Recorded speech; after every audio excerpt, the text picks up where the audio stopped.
Comment gérer son temps à l'école pour étudier efficacement et rester organisé? Première partie. Gérer son temps et rester organisé sont des éléments importants à maîtriser pour réussir. Il existe en effet plusieurs façons d'entrer dans le sanctuaire de la réussite.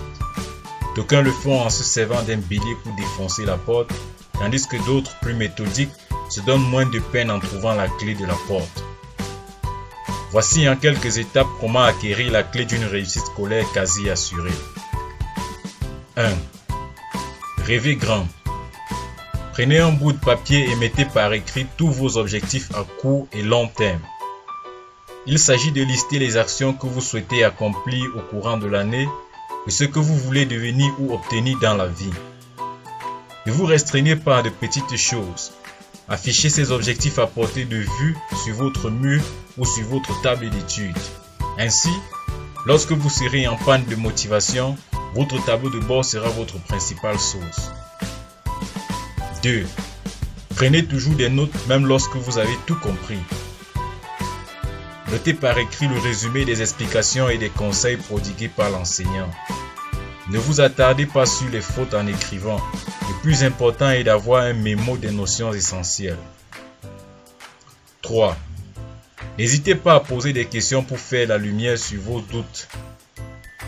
Vous ne pouvez pas bien travailler à l'examen si vous ne comprenez pas bien les notions qui vous sont expliquées en cours. Il faut donc poser des questions quand vous avez des doutes pour définitivement éclairer les points d'ombre. Vos enseignants seront en effet toujours contents de vous aider. 4. Écoutez attentivement l'enseignant.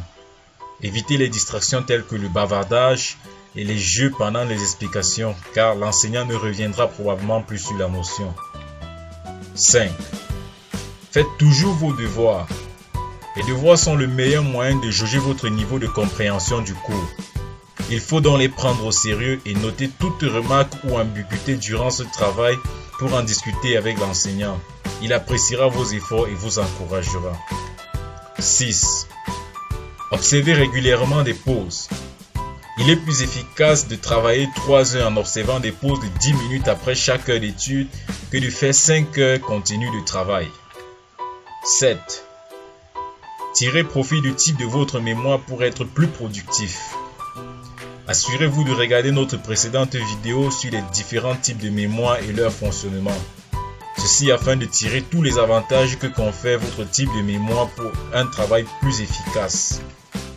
A très bientôt pour la deuxième partie. Surtout n'oubliez pas de vous abonner pour recevoir toutes les mises à jour importantes.